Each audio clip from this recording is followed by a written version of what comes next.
Welcome, ladies and gentlemen, consultants of all ages, to the first ever combative future of technology, rumble in the jungle, fight to the death, boxing match.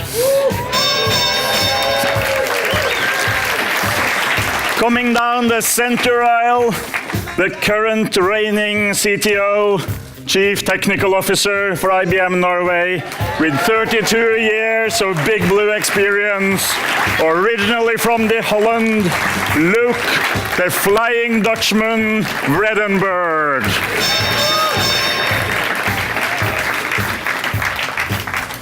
Coming down the aisle, the current Director of Innovation, with 2 years of Big Blue experience, originally from the ghettos of New York City, Thomas, I only swipe right on Tinder, Anglero.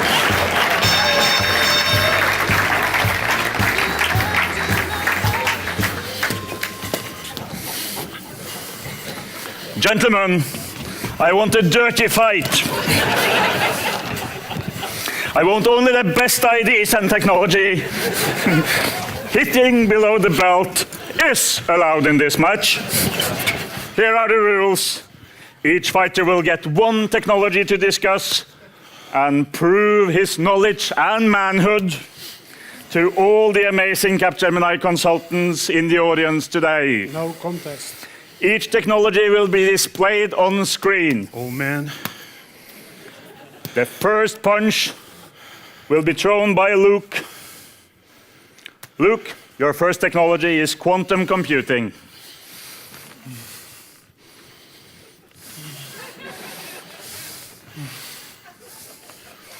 Thomas, do you like me? Yes or no? Maybe. You see what just happened? First thing was entanglement. Second thing was superposition. We're talking about qubits and the special characteristics of a quantum computer. The special characteristics, especially superposition, makes that a qubit, rather than a bit, which is 1 and 0, can actually have 1 and 0 at the same time. That means that a qubit can calculate two things at the same time. The more qubits you put on, the more calculations you can get. And this technology makes that once you have around 150 qubits, you have a computer which is stronger or faster than the largest supercomputer in the world today. So, those who know the Hitchhiker's Guide to the Galaxy, deep thought.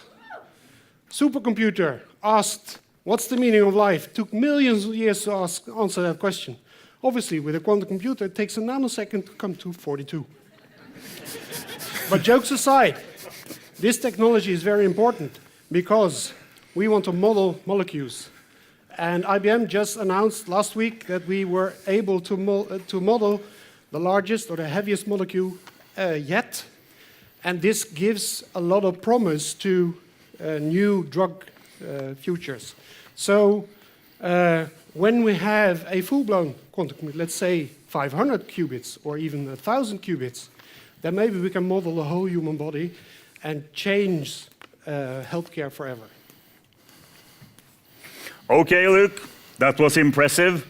But now let's see what Thomas has for you. Thomas, your technology is virtual reality. He's going to need to be some virtual reality when I'm done with him. Ladies and gentlemen, oh God, I can't wait to hit him. I was in the store in New York the other day, just like L Shop left off. And the salesman said to me, he said, hey, you, cute guy. I was like, yeah, that got to be me. So I come up to him, he says, put on this virtual reality headset. Now, I'm a macho, good-looking guy, ain't I?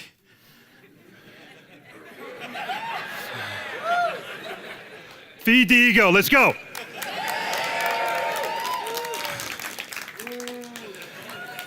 So I put on the virtual reality headset, and he says, I'm going to take you to another world. So I put on the headset, and instantly I was transported to the bottom of the ocean.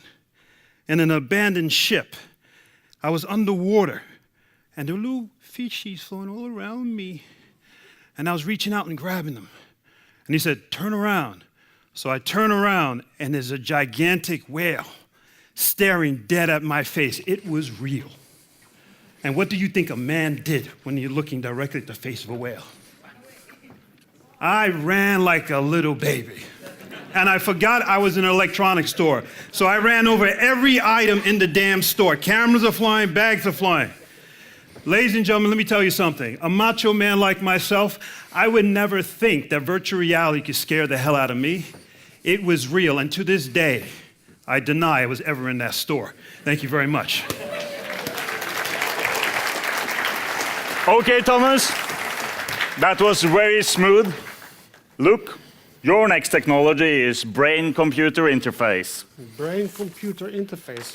Here we go. BCI for short. Okay, I'll take it. Brain-computer interface, what is that? It's actually something quite amazing.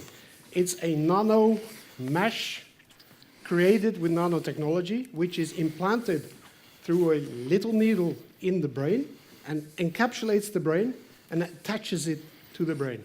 It can read chemicals and the electric signals that are going through the brain. And what they're going to use it for is actually trying to solve the Alzheimer's or Parkinson's disease by controlling the waves and the chemical emissions within the brain using that mesh. Elon Musk has announced that he's very afraid of AI. He feels that, and he started this company, Neuralink, because he thinks that we need this neural mesh within our heads to be able to combat AI that becomes all-empowering in a couple of decades. And we don't stand a chance if we don't have that type of technology in our brains.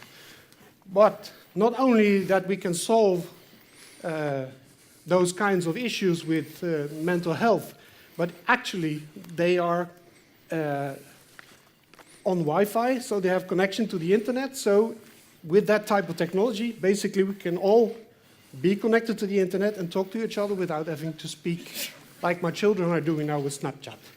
So it's Facebook of the 21st century. Nice, Loek. Boo, boo. Thomas, That's real technology, Thomas. Yeah. Yes. your next technology is 4D Histories. printing. He's a CTO IBM, but he's not on Facebook. Shh. 4D printing. Who's heard of 3D printing? Say yeah. No. Ladies and gentlemen, do you know what 4D printing is? The most exciting thing there is? 3D printing, boring. 4D printing is now. 4D printing is when you take a computer that's able to think of millions, hundreds of millions of different simulations at a time and connect it to the 3D printer. So it wants to make an object. It thinks of 100 million different computations of what it could be. It sends it to the 3D printer.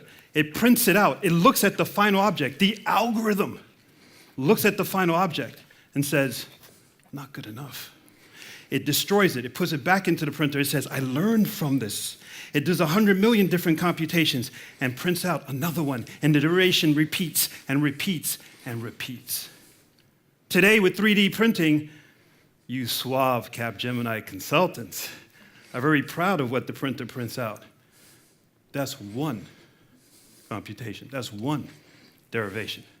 And algorithms thinking hundreds of millions of derivations. Ladies and gentlemen, 3D printing is not cool. It's all about 4D. Thank you very much.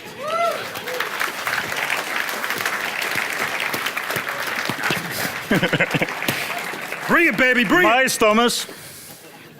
Look, Yeah. your next technology is Okay. smart dust. Smart dust. Oh, yeah. What the heck is that? Okay. You think there's one camera in the room here taking a video of these stupid guys here on stage? But Excuse me? maybe there's a lot of video cameras here in the room without you knowing it. Because with this smart dust stuff, there's research going on all over the world in miniaturizing sensors and even cameras. They're using the non-so-cool 3D printing actually to print cameras, small lenses, by the size of a grain of salt.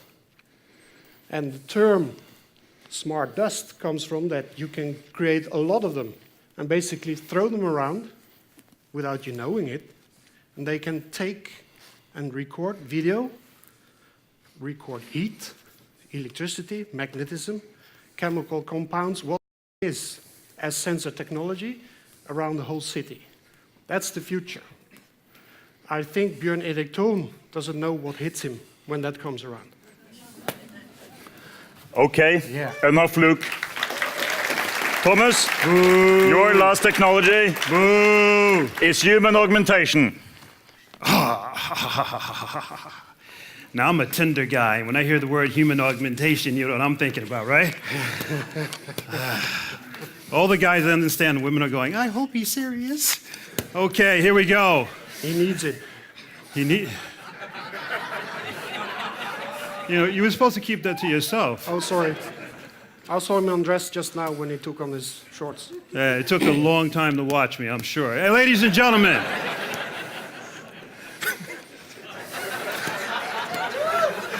Yeah! Baby! That was below the belt. If you see us on the line at NAV next week, you know why, okay? Human augmentation. I saw a video this morning in preparation for this conference, and it touched me. There's a gentleman in Australia. He lost his arm right here at the elbow when he was young. And he was given a prosthetic to replace his hand. It weighed about 5 or 10 kilos, and it had a hook that he had to screw to grab onto something. And then when he wanted to let it go, he had to unscrew it. It was ridiculous. So he used a 3D printer, and he started making arms. Because of the goodness of his heart, he uploaded all his information to the internet. Today, there are tens of thousands of kids that have arms printed with 3D printers for 150 kroner.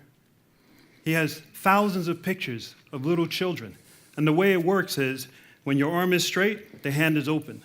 Soon as the kids lift a arm, the hand closes. Open, close. 150 kroner, people have the ability to be people, feel dignity, give a proper hug. Human augmentation is not the future, ladies and gentlemen. It's necessary. Thank you very much. Okay.